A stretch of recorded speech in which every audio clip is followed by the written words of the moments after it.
Les différentes crises connues depuis le début du 21e siècle ont incité M. Michel Cartier, professeur à la retraite au département de communication de l'Université du Québec, à étudier les nombreux changements qui ont annoncé la fin d'une époque et l'émergence d'une autre.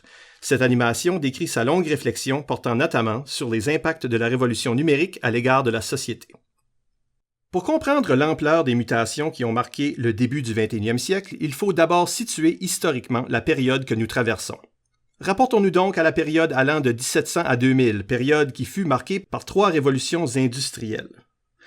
La première révolution industrielle débute en 1700. Elle fut pilotée par la classe politique qui, s'appuyant sur les découvertes scientifiques, a construit un monde par le développement d'innovations techniques. À partir de 1900, c'est la deuxième révolution industrielle qui s'installe.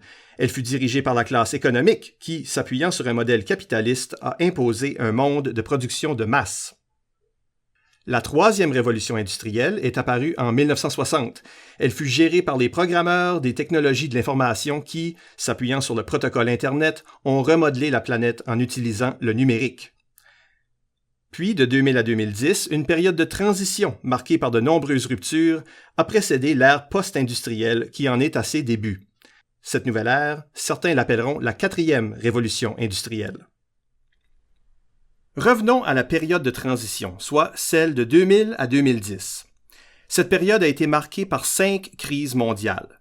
La crise économique soutenue par la robotisation des emplois ou par l'écart grandissant de richesse entre les classes sociales, la crise énergétique survenue lors du choc pétrolier de 2008, la crise écologique provoquée par le réchauffement de la planète, la crise géopolitique causée par les attentats du 11 septembre 2001 et la crise générationnelle observée par le vieillissement de la population occidentale. À ces crises s'est ajouté un développement exponentiel d'outils technologiques tels que le numérique, les réseaux sociaux, les appareils mobiles, la géolocalisation et les images écrans. De cette diversité d'outils technologiques facilement accessibles émergera d'ici 2020, selon M. Cartier, une société de connaissances. Cette période de rupture a fait basculer la société industrielle vers une société post-industrielle, un monde de raison vers un monde d'opinion. Durant les 3 révolutions industrielles, l'information était traitée comme une donnée. Maintenant que nous basculons dans une ère de la connaissance, l'information prend une nouvelle forme. Elle devient émotive. L'univers devient différent parce que la quantité d'informations et la qualité de leur diffusion changent la façon dont le citoyen s'informe, pense et communique. À travers le temps, les outils de diffusion ont graduellement changé de rôle. Ainsi, en 1900, le cinéma permettait une communication unilatérale. 60 ans plus tard, soit en 1960, apparaissent les médias de masse, outils qui ont soutenu la diffusion de l'information. Puis en 2005, les appareils mobiles ont orienté la communication vers un vecteur d'influence. Depuis 2015, l'Internet des objets permet aux citoyens de prendre des décisions. Et il devient évident que 2020 fera place notamment au 3D et à l'intelligence artificielle. L'univers qui émerge devient une société de connaissances dans laquelle les idées rebondissent d'un cerveau à l'autre, d'une culture à l'autre, remplaçant ainsi la stratégie industrielle descendante. Le Big Data met en circulation une quantité exponentielle d'informations pour de plus en plus d'utilisateurs. D'ici 2020, 75% de la population planétaire sera connectée à Internet. La diffusion de l'information devient donc multidirectionnelle. La communication repose sur des outils technologiques aux possibilités infinies. Il suffit de penser par exemple au téléphone. Initialement conçu comme un outil de communication orale, il est devenu un outil de référence intelligent aux multiples fonctions. Information, texte, géolocalisation, applications ludiques, appareil musical, vidéo, photos et bien d'autres encore.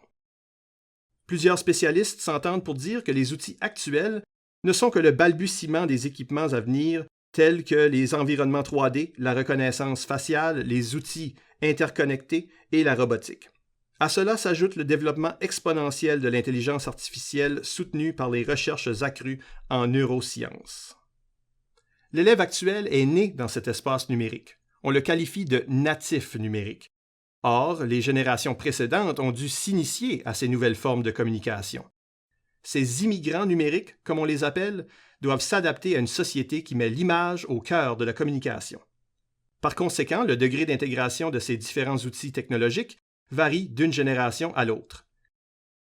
En effet, depuis 10 ans, la culture de l'image remplace celle de l'écrit. Le monde qui s'interprétait par des images imprimées en 1500 puis par des images analogiques au début du 20e siècle s'interprète désormais via les écrans tels que la télévision, les ordinateurs et les appareils mobiles. Les espaces publics et privés sont tapissés d'écrans, ce qui rend Internet 2.0 un écosystème numérique intégré et planétaire. C'est cet ensemble d'écrans qui permet à l'information de rejoindre l'utilisateur où qu'il soit. La culture de l'image a vu naître un nouveau style de communication planétaire qui est une sorte de sténographie visuelle, symbolique, métaphorique et qui s'appuie sur une culture orale. Les nouvelles écritures médiatiques, que nous appellerons les langages augmentés, se définissent par les 4 caractéristiques suivantes. Premièrement, le langage est visuel. C'est un amalgame de signes, de symboles et de mots. Deuxièmement, le langage est non linéaire.